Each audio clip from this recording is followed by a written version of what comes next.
وانتي ما ممكن نكون اصدقاء اذا انتي بتعملي وحده من هدول الشغلات. اليوم حنحكي عن انواع الاشخاص اللي انا ما ممكن اني صادقه لانه هي بتعمل هي الاشياء او عندها هي الصفه.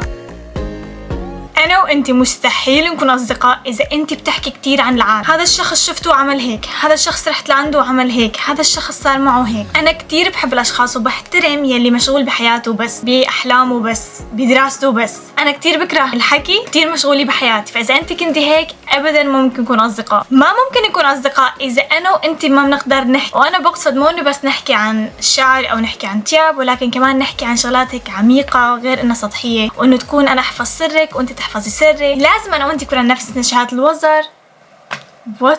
لازم انا وانتي شوي يكون عنا نفس وجهات النظر، نكون بنفكر بنفس الطريقه لحتى نقدر انه لما نحكي عن شيء فينا نتساير ونتحادث. ما انا بقعد مع اصدقائي ما بحب اني دائما اعمل شيء، اوقات بس بحب اني اقعد واكل او اشرب شيء وانه نحكي بس هيك. اذا انت عندك هاي الصفات فاكيد حنكون بيست فريندز. ما ممكن نكون اصدقاء اذا انت دائما بتلغي موعد طلعاتنا باخر لحظه، وهي ما بدها شرح. انا حدا كتير بحب يكون دقيق بالمواعيد، يعني اذا انت عندك سبب اوكي انا بتفهمك، وممكن انا يكون عندي سبب لاني الغي، ولكن اذا كل مره حيجي وقت انا حوقف تواصل وما حدا تسمع مني شيء. ما فينا نكون اصدقاء اذا انت بتكرهي كل شيء انا بحب، يعني مثلا الاكلات اللي بحبها، الاشخاص اللي بقعد معاها، ستايلي باللبس، دراستي اللي بدي ادرسها، الشيء اللي بدي احققه بحياتي. اذا انت اصلا بتكرهي الشغلات كلها فانت اصلا ليش صديقتي. ما فينا نكون اصدقاء اذا انت بتعاملي الشخص ما فينا نكون أصدقاء إذا أنت بتعاملي الأشخاص التانيين بحياتك، يعني غيري أنا، بطريقة سيئة. العالم اللي بيشتغلوا بالمطعم اللي نحن عم ناكل فيه مثلا، أو أصدقائك تانيين، أو أهلك، أو جيرانك، أو العالم بالمدرسة، أو أي حدا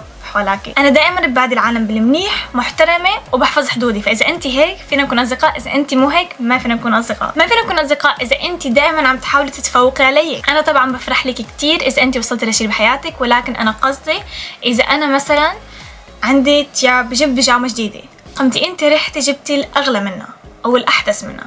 انا جبت تليفون، انت رحتي جبتي الاغلى منه والاحدث منه.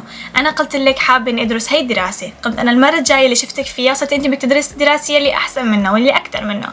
اذا انت كل مره عم تحاولي تتفوقي علي بكل شيء انا بحب اعمله، في صدف طبعا انا بتفهم، ولكن في اذا زادت الشغله عن حدها معناتها مقصود، فوقتها ما فينا نكون اصدقاء. ما فينا نكون اصدقاء اذا بتحسي انه الوقاحه هي شخصيه. انا كنت دائما عندي كثير اصدقاء بالمدرسه، ولكن ولا مره كنت هي الشخصيه يلي وقحه او يلي ما بتتعامل بمنيح ويلي كثير بتحكي شغلات سيئه او بتسب. انا بالنسبه لي بتكوني انت كتير كول وبتكوني ماي بيست فريند اذا انت كنتي واثقه بنفسك ومحترمه. انا كتير بكره البنات اللي كتير بيعيطوا، يلي بيعملوا ضجه، يلي بيضحكوا هيك كتير بطريقه وقحه.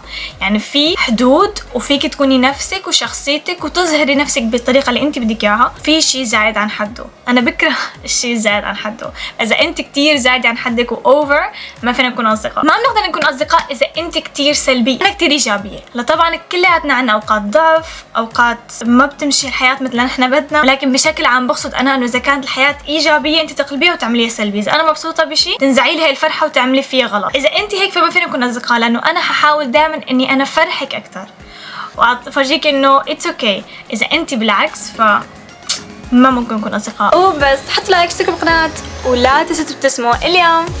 باي.